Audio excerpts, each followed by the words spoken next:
Yo mga kapatid!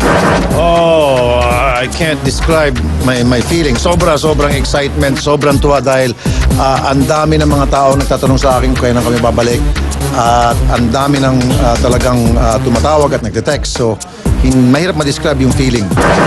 Masaya dahil una matutulungan ng maraming mga taong nag-aantay ng tulong sa larangan ng serbisyo publiko. Of course, excited and happy and papasalamat una sa lahat. Nakita ng Court of Appeals na meron talagang discrepancy. Kaya hindi naman basta-basta kumakatig ang Court of Appeals kung mali.